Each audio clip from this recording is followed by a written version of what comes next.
കർത്താവിൻ്റെ ധന്യനാമം വാഴ്ത്തപ്പെടുമാറാകട്ടെ.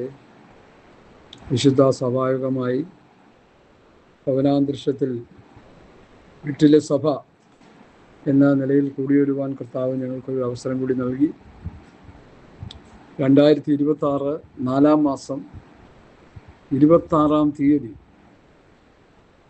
ഏപ്രിൽ 26 വിശുദ്ധ സഭായോഗമായി ഭവനാന്തരീക്ഷത്തിലായിരിക്കാൻ കർത്താവ് തരുന്ന വലിയ കൃപയോർത്ത് നന്ദിയോടെ സ്തോത്രം. കഴിഞ്ഞുപോയ ദിവസങ്ങളിലെല്ലാം ദൈവകൃപ കൂടിയിരുന്നു. വളരെ പ്രതികൂലങ്ങൾ നിറഞ്ഞൊരു കാലഘട്ടമാണെന്ന് പറയാതെ തന്നെ അറിയാം. വിശേഷാൽ ചൂടിൻ്റെ കാഠിന്യത വളരെ അനുഭവിക്കുവാൻ ഇടയായിത്തീർന്നു. ഇടയ്ക്കൊരു മീറ്റിങ്ങിന് ഒരു സ്ഥലത്ത് പോയപ്പോൾ അവിടെ കറണ്ട് ഇല്ലാതെ അന്ന് മുഴുവൻ ചൂട് കൊണ്ട് തന്നെ ഞങ്ങൾ മണിക്കൂറുകൾ ചെലവഴിക്കാനിടയായി. പക്ഷേ ദൈവസാന്നിധ്യത്തിൻ്റെ മറവിൽ ഇരുന്നത് കൊണ്ട് അതൊന്നും കാര്യമായിട്ട് ബാധിച്ചില്ല എന്നുള്ളതൊരു യാഥാർത്ഥ്യമാണ്.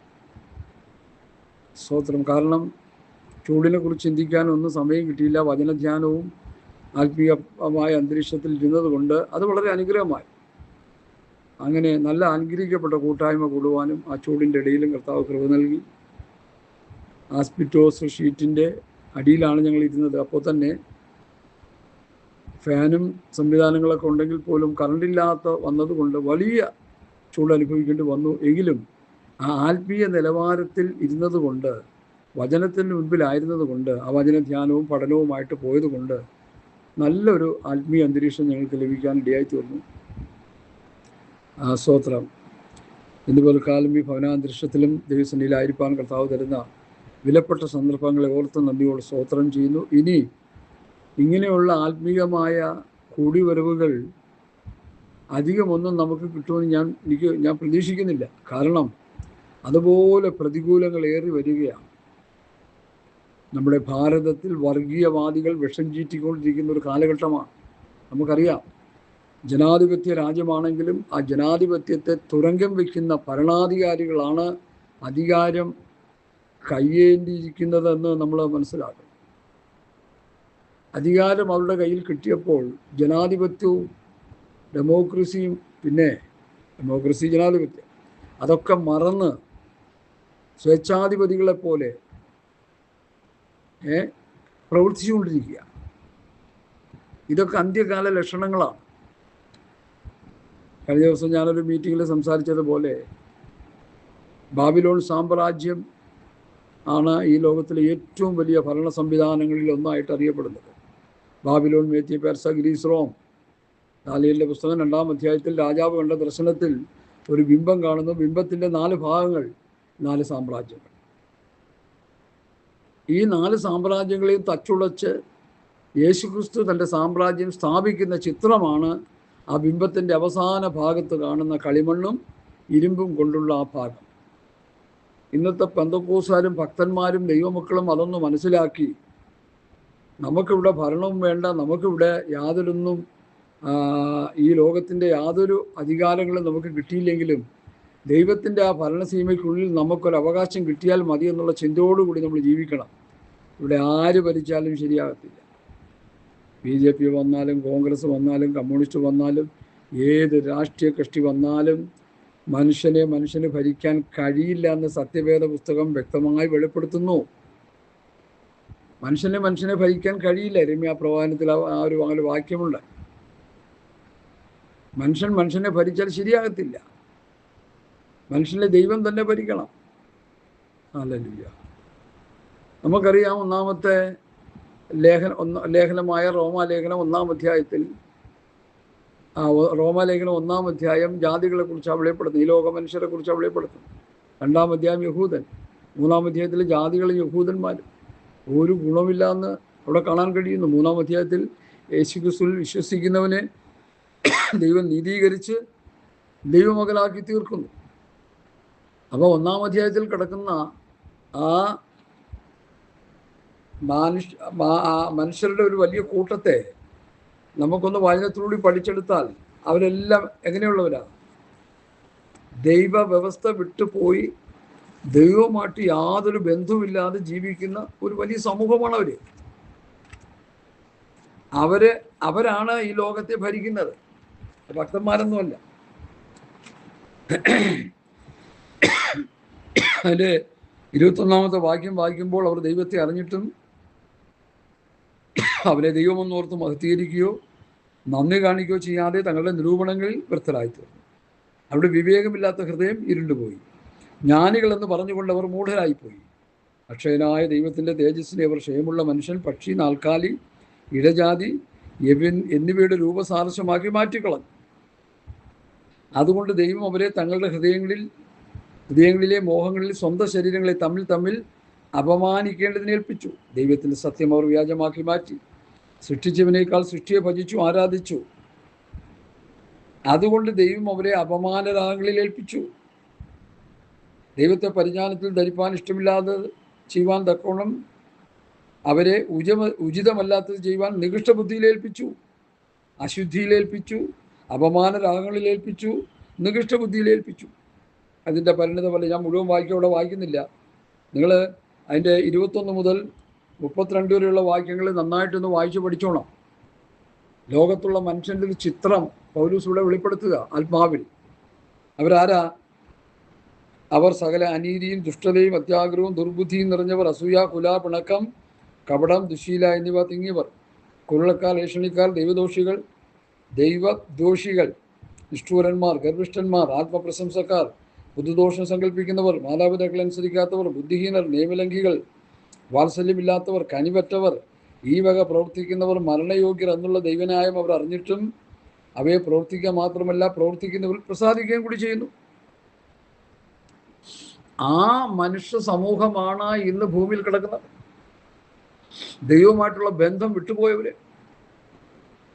തങ്ങളുടെ നിരൂപണങ്ങളിൽ വ്യർത്ഥരായി തീർന്നവർ, വിവേകമില്ലാത്ത ഹൃദയം ഇരുണ്ടുപോയവർ, ജ്ഞാനികളെന്ന് പറഞ്ഞ് മൂഢരായി തീർന്നവർ, അക്ഷയനായ ദൈവത്തിൻ്റെ തേജസ്സിന് ക്ഷയമുള്ള മനുഷ്യൻ, പക്ഷി, നാൽക്കാലി എന്നിവയുടെ രൂപസാദൃശ്യമാക്കി മാറ്റിക്കളഞ്ഞവർ.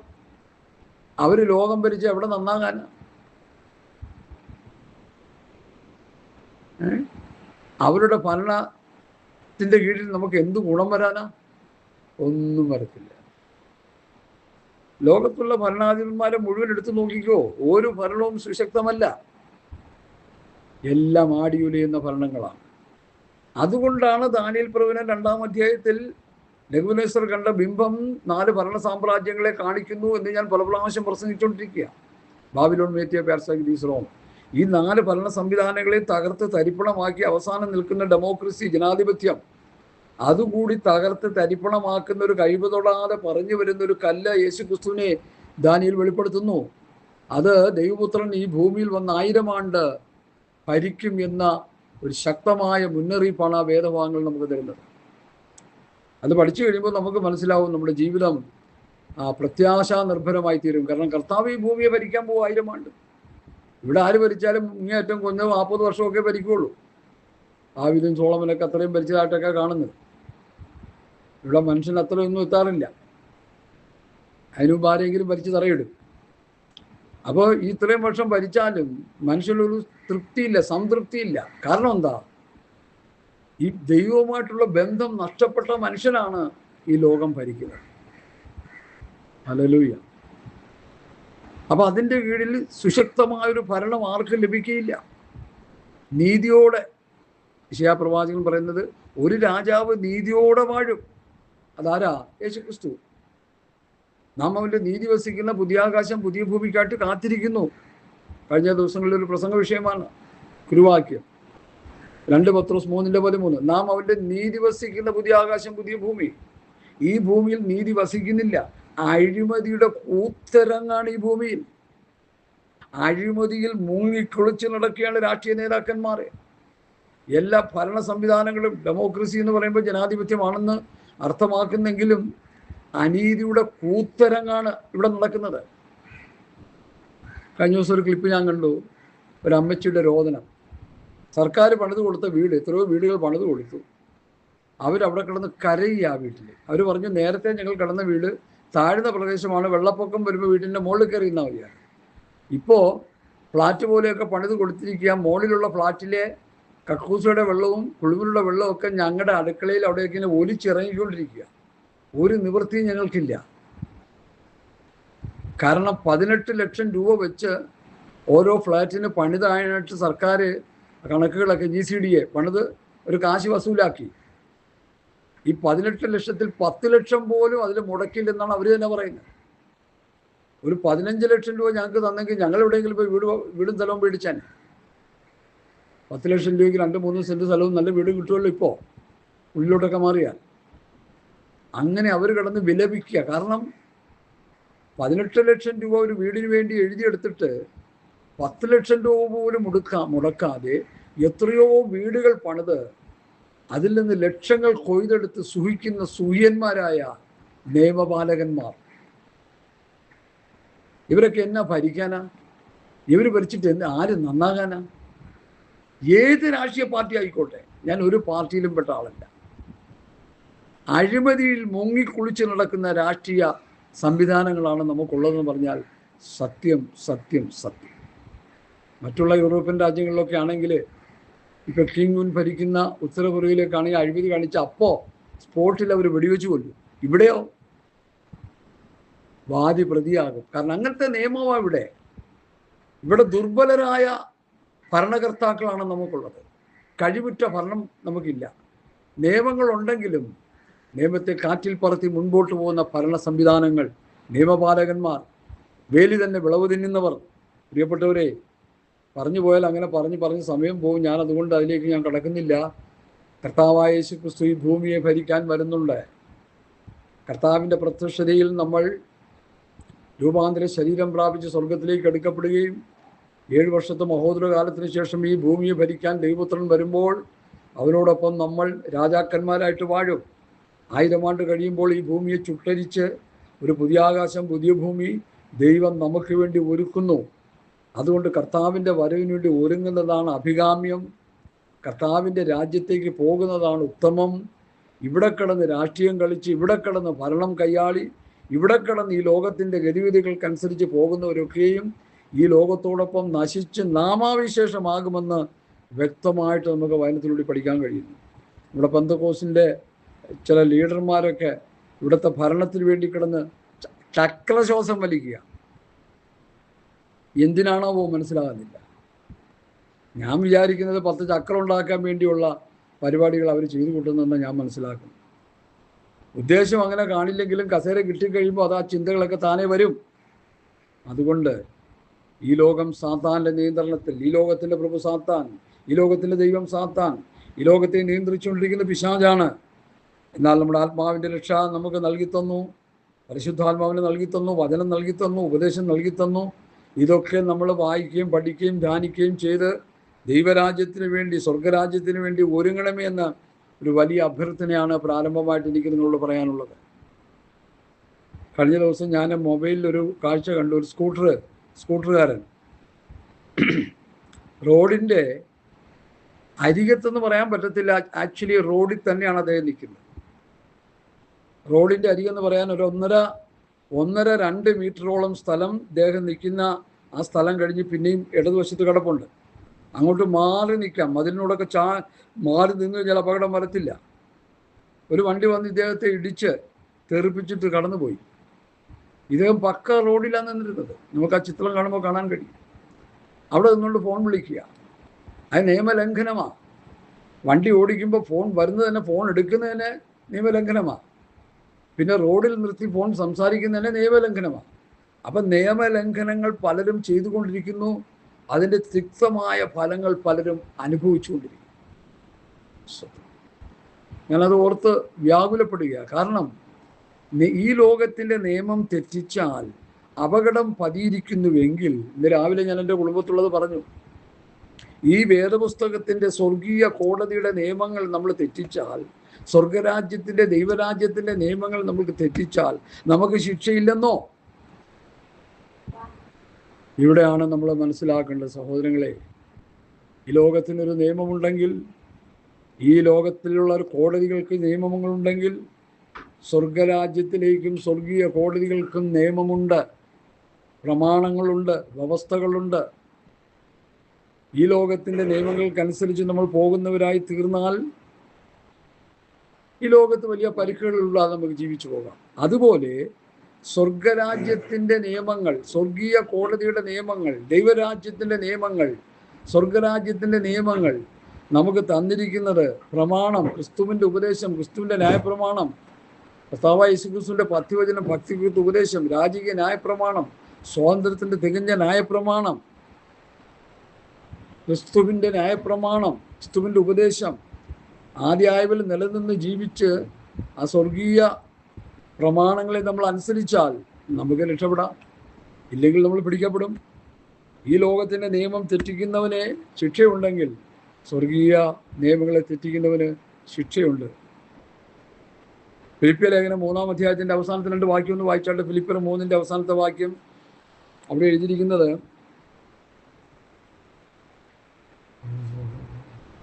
20-21 വാക്യങ്ങൾ. നമ്മുടെ പൗരത്വമോ സ്വർഗത്തിലാകുന്നു, അവിടെ നിന്ന് കർത്താവായ യേശുക്രിസ്തു രക്ഷിതാവായി വരുമെന്ന് നാം കാത്തിരിക്കുന്നു. അവൻ സകലവും തനിക്ക് കീഴ്പ്പെടുത്താൻ കഴിയുന്നതിൻ്റെ വ്യാപാര ശക്തി കൊണ്ട് നമ്മുടെ താഴ്ചയുള്ള ശരീരത്തെ അവൻ്റെ മഹത്വമുള്ള ശരീരത്തോട് അനുരൂപമായി രൂപാന്തരപ്പെടുത്തും. അപ്പോൾ ഇവിടെ എഴുതിയിരിക്കുന്നത് നമ്മുടെ പൗരത്വം സ്വർഗത്തിലാണെങ്കിൽ ആ സ്വർഗീയ നിയമങ്ങൾക്ക് നമ്മൾ വിധേയരാണ്. സംശയമുണ്ടോ? സ്വർഗീയ പൗരത്വം ലഭിച്ചവർ സ്വർഗീയ നിയമങ്ങൾക്ക്, സ്വർഗീയ കോടതിയിലെ നിയമങ്ങൾക്ക് വിധേയരാകണം. ദൈവരാജ്യത്തിൻ്റെ നിയമങ്ങൾക്ക് വിധേയരാകണം. ദൈവരാജ്യത്തിലൊരു നിയമമുണ്ട്, ഈ രാജ്യത്തിലൊരു നിയമമുണ്ട്.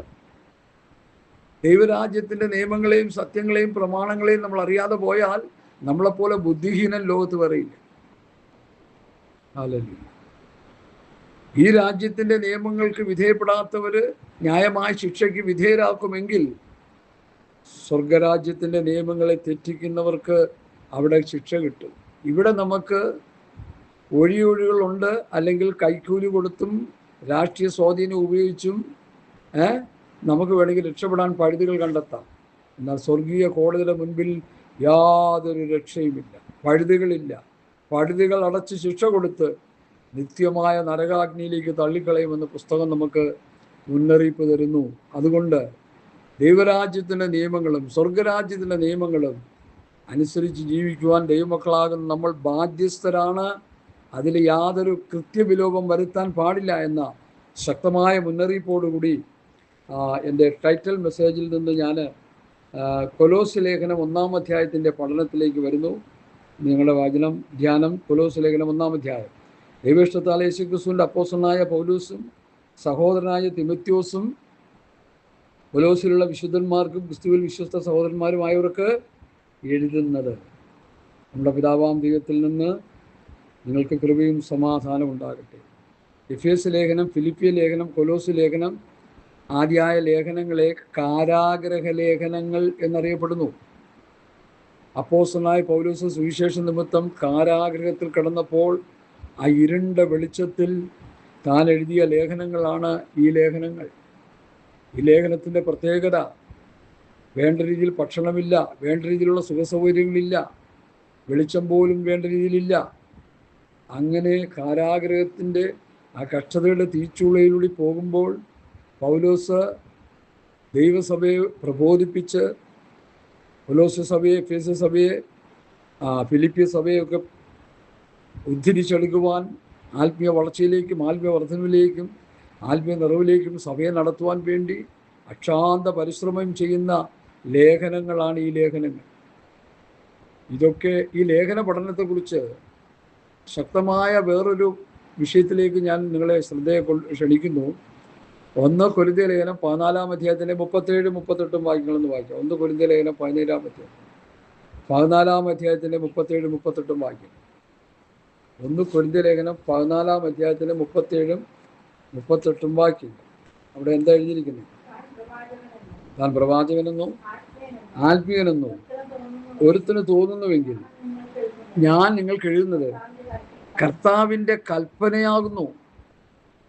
അപ്പോൾ ഈ ലേഖനങ്ങൾ ദൈവസഭയുടെ കൽപ്പനകളാണ്, കർത്താവിൻ്റെ കൽപ്പനകളാണ്, കർത്താവ് അവരെ ഏൽപ്പിച്ചതാണ്. ആ നിലയിലൊരു പഠനം ഇന്നത്തെ ആത്മീയ ഗോളത്തിൽ എങ്ങും കാണുന്നില്ല. വളരെ ചുരുക്കം ദൈവദാസന്മാർ മാത്രമാണ് അതങ്ങനെ പഠിപ്പിക്കുന്നത്. ബഹുഭൂരിപക്ഷവും തെറ്റായ നിലയിലാണ് പഠിപ്പിക്കൽ മുമ്പോട്ട് പോയിക്കൊണ്ടിരിക്കുന്നത്. ഈ പ്രവാചകനായിരിക്കാം, ആത്മീയനായിരിക്കാം. ഞാൻ എഴുതുന്നത് ദൈവത്തിൻ്റെ കൽപ്പന. പത്രോസ്, പൗലോസ്, യോഹന്നാൻ, യാക്കോബ്, യൂദ ആദ്യാവർ എഴുതുന്നത് ദൈവത്തിൻ്റെ കൽപ്പനകളാണ്. വാക്കിനാലോ ലേഖനത്താലോ തന്ന പ്രമാണങ്ങളാണ്. അത് നമ്മൾ മുറുകെ പിടിച്ചുകൊള്ളണം. പുതിയ നിയമസഭയുടെ കൽപ്പനകളാണ്, പ്രമാണങ്ങളാണ്, ലേഖനങ്ങൾ എന്നുള്ള തിരിച്ചറിവ് പോലും ഇല്ലാത്ത ശുശ്രൂഷകന്മാരും സുവിശേഷകന്മാരും വിശ്വാസികളിലും ഭൂലോകത്ത് കുമിഞ്ഞു കൂടിക്കിടക്കുക. അല്ല, അങ്ങനെ ഒരു പഠിപ്പിക്കലില്ല. നിങ്ങളതൊക്കെ ശക്തമായി ഈ ദിവസങ്ങളിൽ പഠിപ്പിച്ചുകൊണ്ടിരിക്കുക. അതുകൊണ്ട് പ്രിയമുള്ളവരെ, കാരാഗ്രഹത്തിൽ കടന്ന് താൻ എഴുതിയ ലേഖനം ദൈവസഭയ്ക്ക് കൽപ്പനകളാണ്, ഉപദേശങ്ങളാണെന്ന് നമ്മൾ നന്നായിട്ട് മനസ്സിലാക്കിക്കൊള്ളാം. ഞാൻ ലേഖനത്തിലേക്ക് വരുന്നു. എൻ്റെ 3-ാം വാക്യം, സുവിശേഷത്തിൻ്റെ സത്യവചനത്തിൽ നിങ്ങൾ മുമ്പ് കേട്ടതായി സ്വർഗത്തിൽ നിങ്ങൾക്ക് സംഗ്രഹിച്ചിരിക്കുന്ന പ്രത്യാശ നിമിത്തം ക്രിസ്തുയേശുവിൽ നിങ്ങളുടെ വിശ്വാസത്തെയും സകല വിശുദ്ധന്മാരോടുള്ള നിങ്ങൾക്കുള്ള സ്നേഹത്തെയും കുറിച്ച് ഞങ്ങൾ കേട്ടിട്ട് നിങ്ങൾക്ക് വേണ്ടി പ്രാർത്ഥിക്കുകയിൽ. ആ 3-ാം വാക്യം, സുവിശേഷത്തിൻ്റെ സത്യവചനത്തിൽ നിങ്ങൾ മുമ്പ് കേട്ടതായി സ്വർഗത്തിൽ നിങ്ങൾക്ക് സംഗ്രഹിച്ചിരിക്കുന്ന പ്രത്യാശ. എത്ര മനോഹരമായൊരു സ്റ്റേറ്റ്മെൻ്റാണ്. സ്വർഗത്തിൽ നിങ്ങൾക്ക് സംഗ്രഹിച്ചിരിക്കുന്ന പ്രത്യാശ. നമുക്കൊരു പ്രത്യാശയുണ്ട്. സ്വർഗരാജ്യത്തെക്കുറിച്ചൊരു പ്രത്യാശയുണ്ട്. ദൈവമക്കൾക്കൊരു പ്രത്യാശയുണ്ട്. അതെന്താണ് ആ പ്രത്യാശ? ഇഹലോക ജീവിതം കഴിഞ്ഞാൽ ദൈവരാജ്യത്തിൻ്റെ അംശികളായി തീരാം, അല്ലെങ്കിൽ സ്വർഗരാജ്യത്തിൻ്റെ അംശികളായി സ്വർഗരാജ്യത്തിൽ ജീവിക്കാമെന്നൊരു പ്രത്യാശ. അതിന്ന് എത്ര ക്രിസ്ത്യാനികൾക്കുണ്ടെന്ന് ചോദിച്ചാൽ എനിക്കറിയത്തില്ല. കൊരിന്ത്യർ ലേഖനത്തിൽ പറയുന്ന പോലെ നാം ഈ ആയുസ്സിൽ മാത്രം പ്രത്യാശ വെച്ചാൽ സകല മനുഷ്യരിലും അരിഷ്ടന്മാരത്രേ.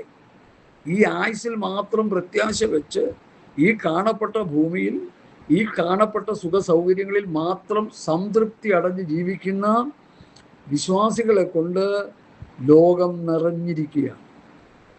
പൗലോസ് പറയുന്നു, നമ്മുടെ പ്രത്യാശ സ്വർഗത്തിലായിരിക്കണം. സത്യവചനത്താൽ, വചനത്തിലൂടെ നമ്മൾ കേട്ട എന്താണ്? സ്വർഗത്തിൽ നിങ്ങൾ സംഗ്രഹിച്ചിരിക്കുന്ന പ്രത്യാശ, ദൈവരാജ്യത്തെക്കുറിച്ചുള്ള പ്രത്യാശ, നിത്യതയെക്കുറിച്ചുള്ള പ്രത്യാശ, രൂപാന്തര ശരീരത്തെക്കുറിച്ചുള്ളൊരു പ്രത്യാശ, 1000 ആണ്ട് വാഴ്ചയെക്കുറിച്ചുള്ളൊരു പ്രത്യാശ, പുതിയാകാശം പുതിയ ഭൂമിയെക്കുറിച്ചുള്ളൊരു പ്രത്യാശ. ഇതാണ് നമുക്കുണ്ടാകേണ്ടത്. ഈ പ്രത്യാശയുള്ള എത്ര ദൈവമക്കളുണ്ടെന്ന്? 3 നേരം ഭക്ഷിച്ച്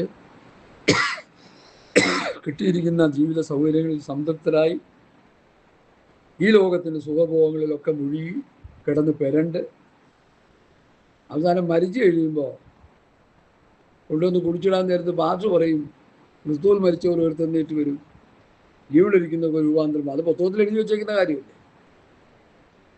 ഈ മരിച്ചു കിടക്കുന്ന വ്യക്തിയുമായിട്ട് എന്ത് ബന്ധം? അങ്ങനെ ഉയർത്തെഴുന്നേറ്റ് വരണമെങ്കിൽ, അങ്ങനെ രൂപാന്തരം പ്രാപിക്കണമെങ്കിൽ അതിനനുസരിച്ചൊരു പ്രത്യാശാ നിർഭരമായ ഒരു ക്രിസ്ത്യ ജീവിതം നയിച്ചിരിക്കണം. അതവിടുത്തെ വിഷയം. നിങ്ങൾ പ്രത്യാശയില്ലാത്ത മറ്റുള്ളവരെ പോലെ നിദ്ര കൊള്ളുന്നവരെ കുറിച്ച് അറിവില്ലാതിരിക്കരുതെന്ന് ഞാൻ ആഗ്രഹിക്കുന്നു.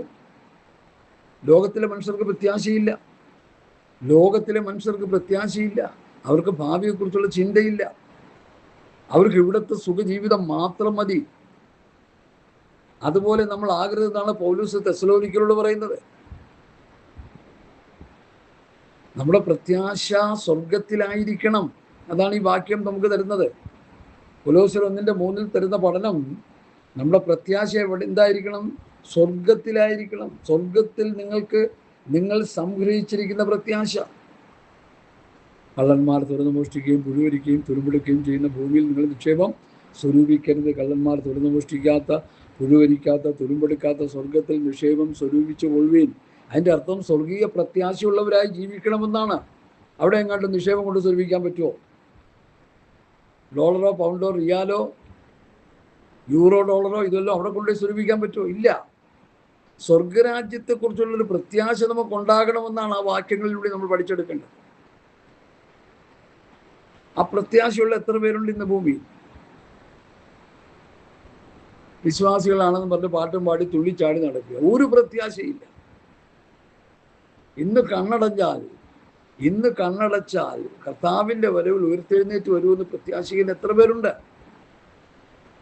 അല്ലെങ്കിൽ കർത്താവ് വന്നാൽ നമുക്കൊരു രൂപാന്തര ശരീരം കിട്ടുമെന്നൊരു പ്രത്യാശ എത്ര പേർക്കുണ്ട്? ആ പ്രത്യാശയാണ് നമുക്ക് വേണ്ടത്. അതിനെക്കുറിച്ച് ഒത്തിരി പറയാനുണ്ടെങ്കിലും ഘനമായ വിഷയങ്ങൾ പുറകെ വരുന്നതുകൊണ്ട് ഞാൻ അവിടെ നിന്ന് മുമ്പോട്ട് പോവുകയാണ്. ക്രിസ്തുയേശുവിൽ നിങ്ങൾക്ക് നിങ്ങളുടെ വിശ്വാസത്തെയും സകല വിശുദ്ധന്മാരോടും നിങ്ങൾക്കുള്ള സ്നേഹത്തെയും കുറിച്ച് ഞങ്ങൾ കേട്ടിട്ട്. അപ്പോൾ കൊലോസ്യയിലെ വിശ്വാസികളുടെ ഒരു പ്രത്യേകത എന്താണ്? ക്രിസ്തുയേശുവിൽ നിങ്ങളുടെ വിശ്വാസമുള്ളവരായിരുന്നു. സകല വിശുദ്ധന്മാരോടും നിങ്ങൾക്കുള്ള സ്നേഹത്തെയും. അപ്പോൾ വിശ്വാസമുള്ളവരായിരുന്നു, ദൈവസ്നേഹമുള്ളവരായിരുന്നു. ആ സ്നേഹത്തെയും കുറിച്ച് ഞങ്ങൾ കേട്ടിട്ട് നിങ്ങൾക്ക് വേണ്ടി പ്രാർത്ഥിക്കുകയും. അപ്പോൾ കൊലോസിലെ വിശ്വാസികൾക്ക് വേണ്ടി പൗലൂസ് പ്രാർത്ഥിക്കുന്നു. അതിൻ്റെ പ്രധാന കാരണം എന്താ? ക്രിസ്തുയേശുവിലുള്ള അവരുടെ വിശ്വാസം, വിശുദ്ധന്മാരോടുള്ള അവരുടെ സ്നേഹബന്ധം. ഇത് രണ്ടും ഏത് വിശ്വാസിയിലാണ് ഉള്ളത്? ഇന്ന് ഒന്ന് കാണിച്ചു തരാം. എങ്ങനെയെങ്കിലും ഉള്ള ഒരു ഗ്രൂപ്പിൽ, എവിടെയെങ്കിലും ഒരു ഗ്രൂപ്പ് ഇങ്ങനെയുള്ള വിശ്വാസികളെ കാണിച്ചു തരാം. ഉണ്ടെന്ന് നിങ്ങൾ പറഞ്ഞാൽ സന്തോഷം. അങ്ങനെ ഉള്ളവരാകണമെന്നാണ് ഇവിടെ പൗലോസ് പഠിപ്പിക്കുന്നത്. വിശ്വാസമുള്ള ദൈവമക്കളായിരിക്കണം, ദൈവസ്നേഹമുള്ളവരായിരിക്കണം. സ്നേഹം ഉണ്ടെന്ന് പറഞ്ഞുകൊണ്ടിരുന്നാൽ പോരാ, കാണുമ്പോൾ ഉള്ള സ്നേഹം. അത് കഴിയുമ്പോൾ സ്നേഹവും ഇല്ല, ഒരു കുന്തവും ഇല്ല. പകയും വിദ്വേഷവും പിണക്കും വഴക്കും. ഞാനിത് കണ്ടുകൊണ്ടിരിക്കുകയില്ല, അതുകൊണ്ടല്ലേ പറയുന്നത്. ഈ അറബികൾക്കൊരു പ്രത്യേക സ്വഭാവമുണ്ട്. നമ്മളൊക്കെ കണ്ടു കഴിയുമ്പോൾ ഭയങ്കര സ്നേഹമാണ്. അവർ ഭക്ഷിച്ചുകൊണ്ടിരിക്കുമ്പോൾ നമ്മൾ ആ ഭക്ഷിച്ചുകൊണ്ടിരിക്കുന്നതിൻ്റെ അടുത്തുകൂടി പോയാൽ നമ്മളെ വിളിച്ച് അവരുടെ കൂടെ ഇരുത്തി നമ്മുടെ കൂടെ ഭക്ഷിച്ചോളം പറയും. ഭയങ്കര ഒരു പ്രത്യേക സ്വഭാവമാണ് അവരുടെ. ഭക്ഷിച്ച് കഴിഞ്ഞിട്ട് അപ്പോൾ നമ്മൾ പറയാം, എനിക്ക് മതി എന്ന് പറഞ്ഞ് നമ്മൾ എഴുന്നേറ്റ് പോകാൻ നേരത്ത് നമ്മുടെ അപ്പനും അമ്മയ്ക്കും കൂടി ചീർത്ത വിളിക്കും വേണ്ടി അവർ തമ്മിൽ. കാരണം അവരുടെ സ്നേഹം അത്രേ ഉള്ളൂ. കാട്ടറബികളല്ലേ. അറബികളെ കുറിച്ച് പറയുന്നത് എന്താ? വേദോസം പറഞ്ഞ കഴുതകളെ പോലെയാണ് അവരുടെ ജീവിതം. ബുദ്ധിയില്ലാത്തങ്ങളാണ്, വിവരദോഷികളാണ്. ഇപ്പോഴാണ് കുറേ വിവരമൊക്കെ വെച്ച് വരുന്നത്. അറബ് രാജ്യങ്ങളിൽ അവർക്കുണ്ടായിരുന്ന അവരുടെ ആചാര അനുഷ്ഠാനങ്ങളൊക്കെ നമ്മൾ പഠിച്ചാൽ വളരെ വിചിത്രമാണ്. യാതൊരു സ്നേഹത്തിൻ്റെ കണികയും അവരിലില്ല. വിദ്യാഭ്യാസവും സംസ്കാരമൊക്കെ വന്നു കഴിഞ്ഞപ്പോൾ കുറേ മെച്ചപ്പെട്ട് വരുന്നുണ്ട്. അതുപോലെ അറേബ്യൻ നാടുകളിൽ ഇപ്പോൾ ദൈവമക്കൾ ഇഷ്ടംപോലെ ഉണ്ട്. ഇറാനിൽ തന്നെ 10 ലക്ഷത്തിലധികം ദൈവമക്കളുണ്ടെന്നൊക്കെയാണ് പറയപ്പെടുന്നത്. അതുകൊണ്ടൊക്കെ പ്രാർത്ഥിച്ചും നിലവിളിച്ചുമൊക്കെ അവർ പോകുന്നുണ്ട്. ആ രാജ്യമൊക്കെ അങ്ങനെ നിൽക്കുന്ന, അല്ലെങ്കിൽ പണ്ടേ കത്തിച്ചാമ്പലായി പോയെന്നെ. ഇറാന് വേണ്ടി നമ്മൾ പ്രാർത്ഥിക്കുക. അവിടെ ദൈവമക്കൾ ഇഷ്ടം പോലെ ഉണ്ട്. ആ രാജ്യം ഒരു ക്രൈസ്തവ രാജ്യമായി മാറാൻ, ഈ ഭീകരന്മാരുടെ പിടിയിൽ നിന്ന് ആ രാജ്യം വിടുവിക്കപ്പെടുവാൻ ദൈവമക്കൾ പ്രാർത്ഥിക്കണമെന്ന് അപേക്ഷിക്കുന്നു. സ്തോത്രം. വിഷയത്തിലേക്ക് മടങ്ങി വരുന്നു. ക്രിസ്തുവിൽ നിങ്ങൾക്കുള്ള വിശ്വാസത്തെയും സകല വിശുദ്ധന്മാരോട് നിങ്ങൾക്കുള്ള സ്നേഹത്തെയും കുറിച്ച് ഞങ്ങൾ കേട്ടിട്ട് നിങ്ങൾക്ക് വേണ്ടി ഇടപെടാതെ പ്രാർത്ഥിക്കയിൽ എപ്പോഴും നമ്മുടെ കർത്താവായ യേശുക്രിസ്തുവിൻ്റെ പിതാവാം ദൈവത്തിന് സ്തോത്രം ചെയ്യുന്നു. ആ സുവിശേഷം സർവ്വലോകത്തിലും എന്ന പോലെ നിങ്ങളുടെ അടുക്കലും എത്തി. അവ സർവ്വലോകത്തിലും സുവിശേഷം പരന്ന കൂട്ടത്തിൽ നിങ്ങളുടെ അടുക്കലും അതെത്തി. നിങ്ങൾ ദൈവകൃപയെ യഥാർത്ഥമായി കേട്ടറിഞ്ഞ നാൾ മുതൽ നിങ്ങളുടെ ഇടയിൽ എന്ന പോലെ സർവ്വലോകത്തിലും ഫലം കായ്ച്ചും വർദ്ധിച്ചും വരുന്നു. അപ്പോൾ സുവിശേഷത്തിൻ്റെ ധ്വനി നിങ്ങൾക്ക് കിട്ടിക്കഴിഞ്ഞപ്പോൾ നിങ്ങളത് വിശ്വസിച്ചു. നിങ്ങൾ ആത്മീക ഫലങ്ങളുള്ളവരായി തീർന്നു എന്നാണ് അവിടെ എഴുതിയിരിക്കുന്നത്. സ്തോത്രം. യഥാർത്ഥമായി കേട്ടറിഞ്ഞ നാൾ മുതൽ നിങ്ങളുടെ ഇടയിൽ എന്ന പോലെ സർവ്വലോകത്തിലും ഫലം കായ്ച്ചും വർദ്ധിച്ചും വരുന്നു. അപ്പോൾ കൊലോസ്യ സഭ ഫലമുള്ള വിശ്വാസികളായിരുന്നു, ആത്മീയ വർധനവുള്ള വിശ്വാസികളായിരുന്നു. കൊരിന്ത്യർ ലേഖനത്തിലെ നമ്മൾ പഠിക്കുമ്പോൾ അപ്പോസ്തലന്മാരുടെ പത്രങ്ങളായി അവർ ജീവിച്ചു. അത് കഴിഞ്ഞ് ക്രിസ്തുവിൻ്റെ പത്രങ്ങളായി തീർന്നു. കാരണം എന്താ? അതുപോലുള്ള ഉപദേശമാണ് അവർ പഠിച്ചുകൊണ്ടിരുന്നത്. അതിനെക്കുറിച്ച് അവിടെ പറയുന്നത്. ഞാൻ മുമ്പോട്ട് പോകട്ടെ. അടുത്ത 7-ാം വാക്യം. ഇങ്ങനെ നിങ്ങൾ ഞങ്ങളുടെ പ്രിയ സഹോദരനായ എപ്പഫ്രാസിനോട് പഠിച്ചിട്ടുണ്ടല്ലോ. അപ്പോൾ എപ്പഫ്രാസ് ആ സഭയിലെ ഒരു പ്രധാന ഉപദേഷ്ടാവായിരുന്നു. എപ്പഫ്രാസ് ആരാണെന്ന് കൊലോസ്യ ലേഖനം 4:12 പറയുന്നുണ്ട്. 4:12 വായിച്ചേ. കൊലോസ് ലേഖനം 4:12 എപ്പഫ്രാസിനെ കുറിച്ച് പ്രതിപാദിക്കുന്നുണ്ട് പൗലൂസേ. ആ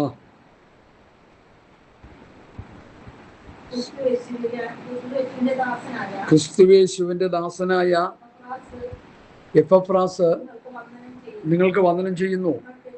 നിങ്ങൾ തികഞ്ഞവരും ദൈവഹിതം സംബന്ധിച്ചൊക്കെയും പൂർണ്ണ നിശ്ചയമുള്ളവരായി നിൽക്കേണ്ടതിന് അവൻ പ്രാർത്ഥനയിൽ നിങ്ങൾക്ക് വേണ്ടി പോരാടുന്നു. അപ്പോൾ എപ്പഫ്രാസിന്റെ ശുശ്രൂഷയുടെ മഹത്വം എന്താ? അവർ നല്ലൊരു പ്രാസംഗികനാണ്, പ്രബോധനപുത്രനാണ്. അതിനേക്കാൾ ഉപരി നിങ്ങൾ തികഞ്ഞവരും ദൈവഹിതം സംബന്ധിച്ചൊക്കെയും പൂർണ്ണ നിശ്ചയമുള്ളവരുമായി നിൽക്കേണ്ടതിന് അവൻ പ്രാർത്ഥനയിൽ നിങ്ങൾക്ക് വേണ്ടി എപ്പോഴും പോരാടുന്നു. അപ്പോൾ കൊലോസ്യ സഭയിലുള്ള ശുശ്രൂഷകനായ എപ്പഫ്രാസിന്റെ ക്വാളിറ്റി, കൊലോസ്യയിലെ വിശ്വാസികൾ തികഞ്ഞവരായി തീരണം, ദൈവഹിതം സംബന്ധിച്ചൊക്കെയും പൂർണ്ണ നിശ്ചയമുള്ളവരുമായി തീരേണ്ടതിന് കൊലോസിലെ വിശ്വാസികൾക്ക് വേണ്ടി പ്രാർത്ഥനയിൽ പോരാടുന്ന ഒരു പോരാട്ട വീരനാണ് എപ്പഫ്രോസ് എന്ന പാസ്റ്റർ. എത്ര പാസ്റ്റർമാർക്ക് ഈ അനുഭവം ഉണ്ട്? സ്തോത്രം. 3 മണിക്കൂർ എങ്ങനെയെങ്കിലും ചവിട്ടി തൊഴിച്ച് കട്ടയം പടവും മുടക്കിയിട്ട് അവരവരുടെ പണിക്ക് പോകുന്നവരല്ലേ നല്ലൊരു പങ്കും. ഞാൻ എല്ലാവരെ കുറിച്ചും അല്ല പറയുന്നത്. ബഹുഭൂരിപക്ഷവും സുഖലോലുപന്മാരെ. എന്നാൽ എപ്പഫ്രാസ് പ്രാർത്ഥനാ നിരതനാണ്. അവനൊരു ശുശ്രൂഷകനായിരിക്കെ വചനം പ്രസംഗിക്കുമ്പോൾ തന്നെ, കൊലോസ് സഭയെ ദൈവവചനം കൊണ്ട് പോഷിപ്പിക്കുന്ന ഒരു ശുശ്രൂഷനായിരിക്കുമ്പോൾ തന്നെ കൊലോസിലെ വിശ്വാസികൾക്ക് വേണ്ടി ഇടവേളയില്ലാതെ പ്രാർത്ഥിക്കുന്നു. കൊലോസിലെ വിശ്വാസികൾ തികഞ്ഞവരായി തീരണം, തികഞ്ഞ ആത്മീകരായി തീരണം, ദൈവഹിതം സംബന്ധിച്ചൊക്കെയും പൂർണ്ണ നിശ്ചയമുള്ളവരുമായി തീരേണ്ടതിന് അവൻ പ്രാർത്ഥനയിൽ നിങ്ങൾക്ക് വേണ്ടി പോരാടുന്നു.